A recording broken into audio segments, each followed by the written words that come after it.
going through some names, and the first name for this presentation was how to make a living drawing skulls. And that's pretty much what I do. I get paid to, draw all kinds of cool stuff, mostly skulls. The other name was Dirtbag to Professional, a rags to just more rags story, because that's pretty much my story. My name's Jason Abraham Smith. There's like a funny story about how I got my name. When I was being born, the doctors and my parents thought I was going to be a girl, so they had only picked out a bunch of girl names. And when I was born and they found out I was a boy, my dad got to name me. And you guys won't know this television show, but maybe your teacher or your teacher's parents will, but there was this television show called The Waltons, and it was my dad's favorite show. It was a terrible show, but there was 3 boys in the family, and their names were Jason, Jim Bob, and John Boy. And he knew that he was going to name me after one of those boys, and I got really lucky. So the actual name of this presentation is Jason Abraham Smith, I was almost named John Boy. All right, let's get started. All right, the beginning. So, I grew up, I grew up kind of like pretty sheltered. My parents were really religious, so I pretty much just went to church and didn't have a lot of interaction beyond that. And there were a few pivotal points in my life where the direction of my life just took a hard turn. And the first one was when I got my first skateboard. And I asked my mom for a skateboard, and this is what she got me. It had Alf on it. I don't know if you guys don't know this TV show either, but Alf was a TV show. I think he ate cats or something, and this thing, it was in someone's basement. It smelled like mildew. It you had to push the entire time you were riding it. If you stopped pushing, you just stopped. It was terrible. So my first skateboard sucked, and so I worked odd jobs and mowed lawns and shoveled snow, and I bought my next skateboard, which had this graphic. This is if anyone skateboards, they probably know this graphic. It's very iconic. It's called the Ripper. It was used by Powell Peralta and Bones, and this was my first introduction to art that I liked, right? I freaking loved this design, and I traced this thing and I drew it on everything. So this is how I learned how to draw a skull. I would draw it over and over and over until kids in my school would ask me to draw it on their notebooks and their, everywhere. And actually that was my first paying gig was in 9th grade. A kid sitting next to me named Garrett paid me $5 to draw it on his Trapper Keeper. And it actually didn't look anything like this, but I got the $5. All right. And the next kind of venture into the outside world was pretty much all through skateboarding. That's kind of was my connection.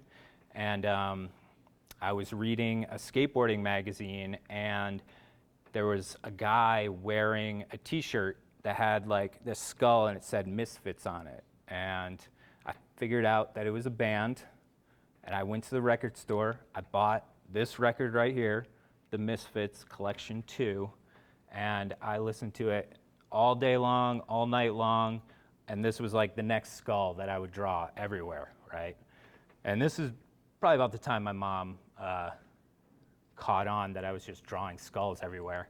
And she found my record, she broke it, I bought another one, she broke that one, and it was just an ongoing thing until I kind of figured out this like genius system where I would take my mom's cassettes of worship praise music, and I would dub the Misfits and all my punk bands onto the record, and then my mom would just think that I was like really into praise music. It was great until she started buying me praise records for my birthday and stuff, but that's another presentation.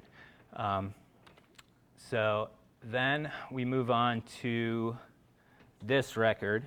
This is Metallica and Justice for All. And I'd heard of Metallica. I didn't even really know what kind of band they were. I just literally bought this record because I liked the artwork. And when I got home, I was like blown away. Like Metallica was my life. And I looked up who this artist was, and his name's Pushead, which at the time I was like, hell yeah, Pushead, that's my new favorite artist. And my mom hated Pushead also. And Pushead would draw skulls like this, super gnarly.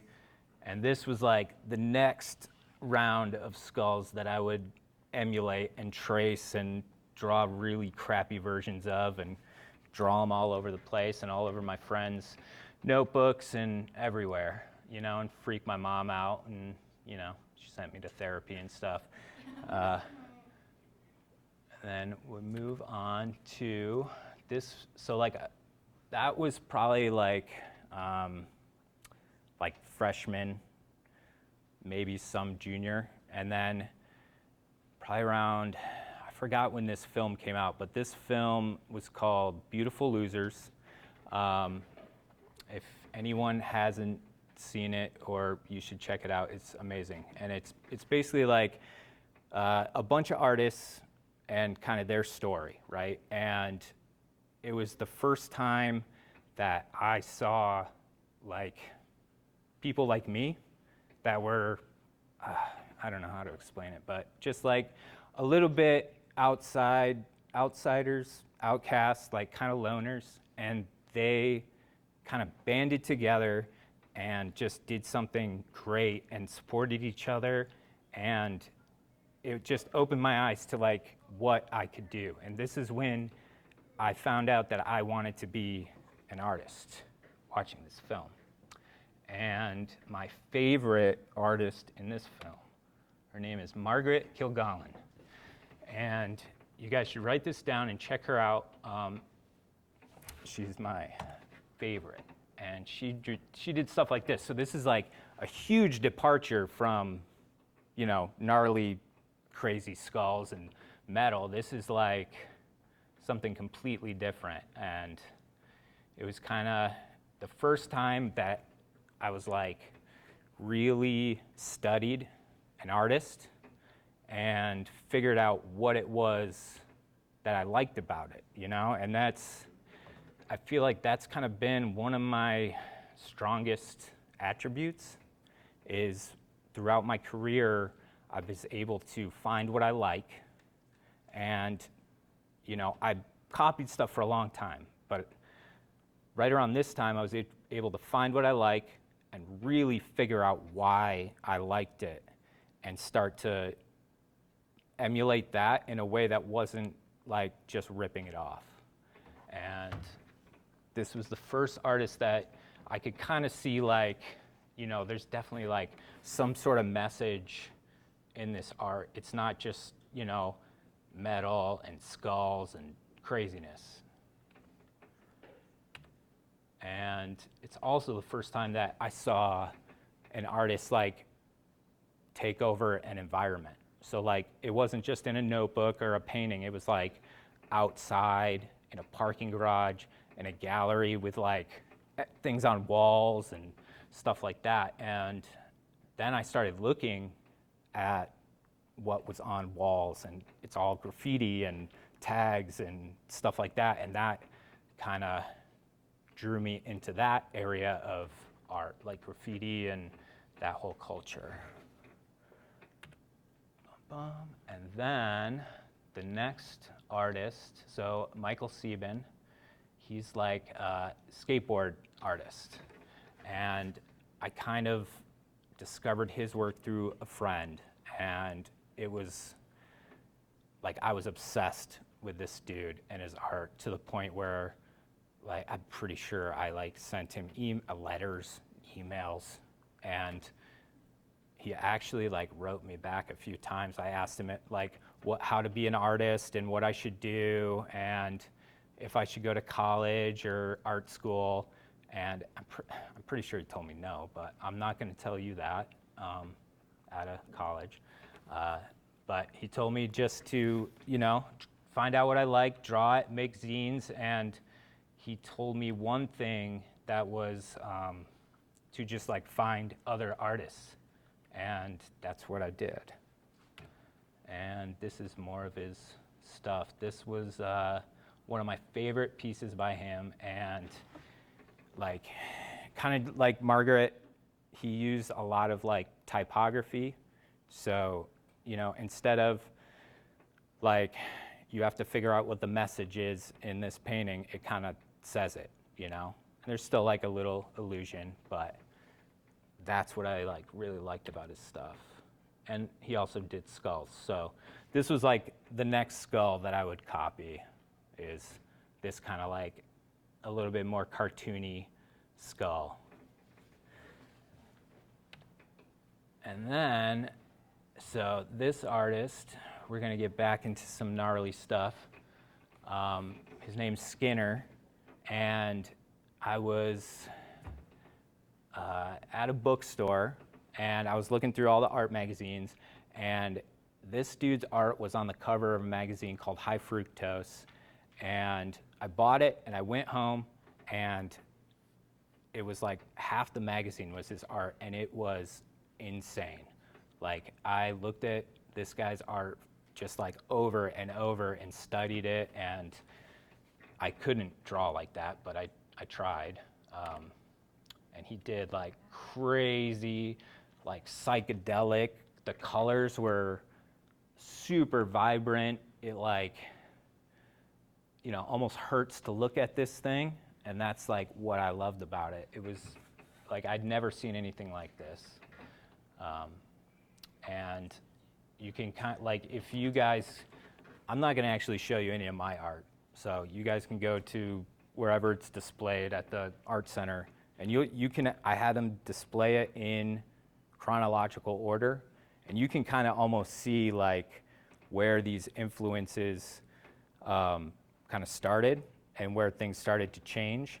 And this dude, he just like introduced me to color and like the vibrancy of color and what you can achieve with, just like super bright colors and dark line work, and it's just like, it stops you in your tracks. And look at this. This is freaking crazy. So this is what I wanted to be. I wanted to draw stuff exactly like this, and then I realized that I couldn't, so I just kind of dumbed it down from there. But that's Skinner. And then, so that I'm going to stop the journey there. And the one thing or the most important thing that I've learned is, how do I put this? I guess, as an artist, your biggest asset isn't like your skills or your materials or your education or anything like that. Your biggest asset is other artists and finding your like crew of artists that are going to support you and kind of like push you, right? So wherever I was at, I've lived a lot of different places. I always tried to like tap in to whatever community was around, and that's really the only way that I've been able to kind of succeed. It's actually the way that I'm here right now. A couple years ago, my friend Joe and Max were here printing, and they actually referred me to Lori, so that's why I'm here. And so in that vein, now I'm going to introduce you to 3 of my favorite artists right now, and they're really good friends of mine. And the first one is Allison Bamcat. And I mean, look at this. I didn't mention, but my favorite color is hot pink, so this is like crazy. And I met Allison like online, so through like Facebook and early Instagram, we would just like chat, and you know, we'd give each other advice. And she lived in LA, I lived in Detroit, and we would just maintain that relationship for a pretty long time. This is some of her other stuff. It's kind of like Lisa Frank on acid. It's some of my favorite stuff. So we maintained that relationship, and eventually, this was like maybe like a year and a half ago, she actually came out to Detroit, and I found this wall, and we painted this like collaboration mural. And in November, I'm gonna fly out to LA, and we're gonna paint another mural. And we've been referring each other back and forth. So I got her art into some galleries in Detroit. She got my art into galleries in LA. And you know, we've both made, you know, some good connections, and it was just through like an Instagram friend. So it just shows that like you know, I've worked for a lot of companies, and they never really take care of you. They don't really call you back. You got to hound them to get paid. But you know, the people really supporting you are other artists. And if you want to be an artist, you have to find, you know, your little tribe. So, pretty cool mural, huh? Mm-hmm. All right. Next, A.L. Grime. So, this is someone else that I met on Instagram randomly. I came across her work, and I just loved, you know, it's mostly black and white, and it's like very striking. And I just sent her a message, and I was like, hey, I love your work, blah, blah, blah, blah, blah. And, you know, she wrote me back, and we like maintained communication through, you know, social media and stuff.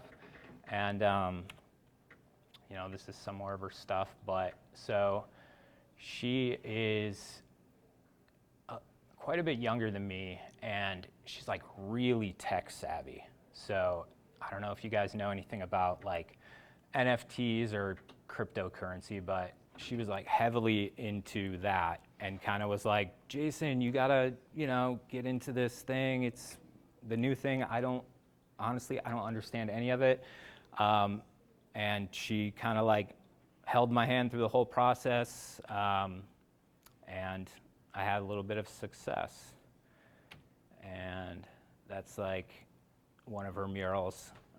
So she is right now running a mural festival in Denver, which was supposed to happen pretty much next week, but it got canceled for something. But basically, through our relationship, she's gonna fly me out for when this festival is, and we're gonna paint a big mural together and have some fun. And then so the next artist is Suburban Warrior.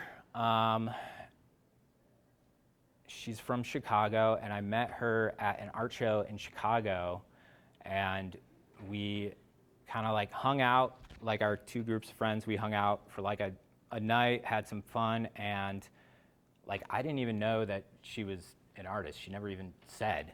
And I stumbled across this Instagram with these crazy spray painted like psychedelic, I don't know, creatures, and she just has like an amazing technique with spray cans that I don't really even understand. And I messaged her on Instagram, just like Allie or AL Grime, and she like wrote me back and she's like, yeah, we know each other. We hung out in Chicago. And I was like, oh crap, okay, cool. And pretty much it's like the same story. We kept in touch and we've painted some stuff together. Not this, but this is some of her other work. Just really crazy. And I think I have a wall lined up that we're gonna paint in Detroit, hopefully before it gets too cold. And I mean, look at that thing. That's like insane. And that's all with spray paint. So also, so Allison and this is Natalie, Suburban Warrior. So when I've painted with them, like I love using spray paint. I'm not good at it. And just painting with these two artists who are like really good at it, they've kind of like taught me a lot of techniques. And now like, I think the last mural I painted was like the first time I used spray paint and I was very confident and it actually turned out like I wanted it to look. So, you know, if I leave you with anything, it's just find other artists, support them, you know. If you do presentations or whatever, you know, shout out all your homies. And if you get success, you bring them along with you. And I think that's it. That's the last slide. So if y'all have any questions or anything like that, I can take questions, or we can just sit here and stare at each other. Anybody? Yeah. Yes, not as well as I used to.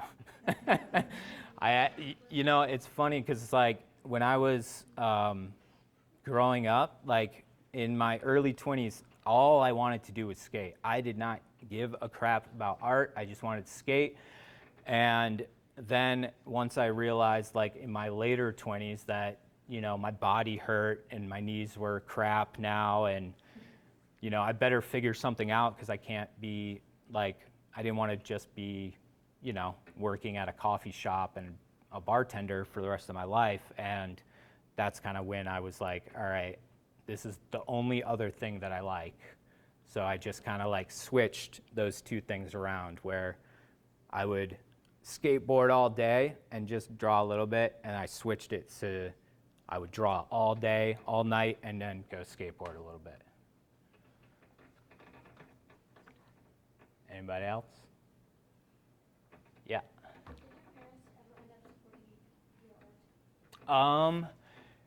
Yes, kind of. I mean, yes, they did. They were, you know, my mom was like pretty strict, but she was supportive. She didn't approve, but she definitely supported me for sure. Anybody?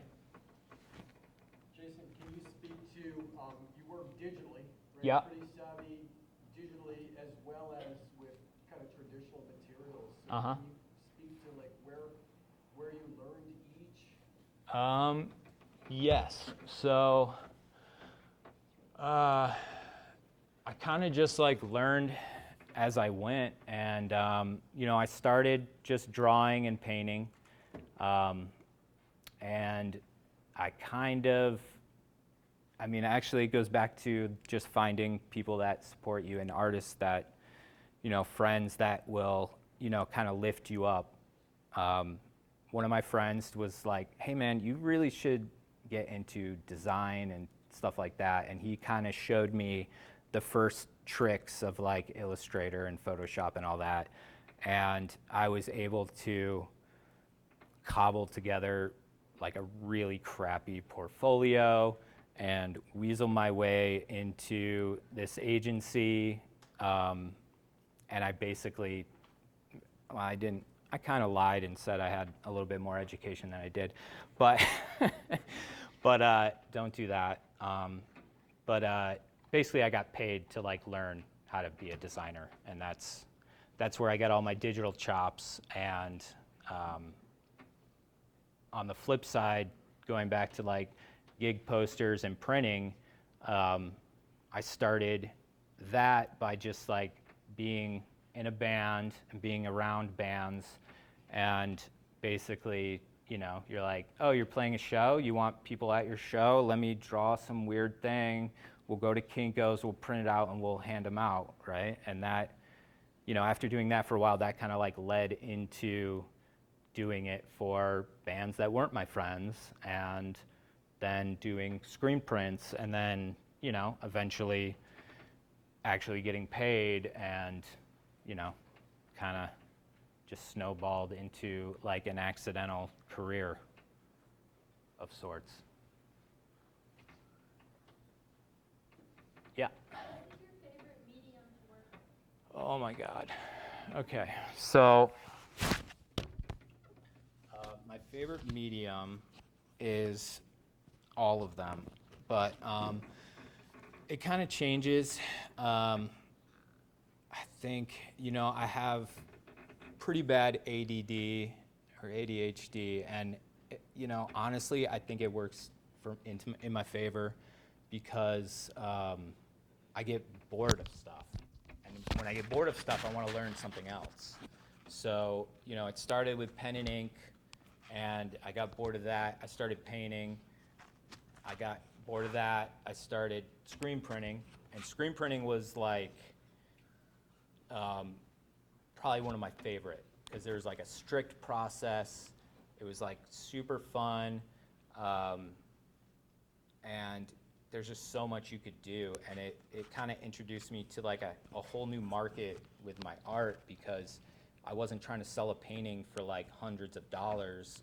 I could sell a print for $10 to, like, you know, someone that is exactly like me, who has no money, and, you know, it's just like, dude, that's cool. Oh, I don't have $100, but I have 10. So that kind of like opened my eyes to like finding my base of like supporters, and my base of supporters don't have like thousands of dollars, but there's thousands of them that have $10, you know. So that was my favorite medium for a very long time, and then I got really bored of that, and that's when I kind of like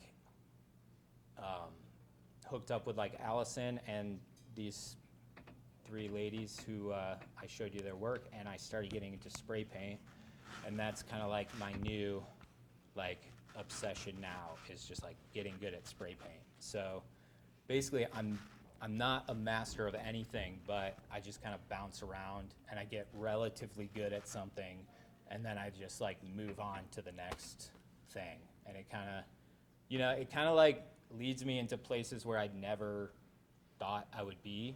Like, I never thought that I would be painting murals, or, you know, after this, I'm flying straight to Oklahoma City for like a big mural festival, and I'm painting like a really big wall. It's the biggest one I've painted, so, you know, it's definitely worked in my favor, just kind of bouncing around and kind of just like not knowing where it's gonna go and just rolling with it, I guess. But spray paint right now is my favorite medium. Anybody else?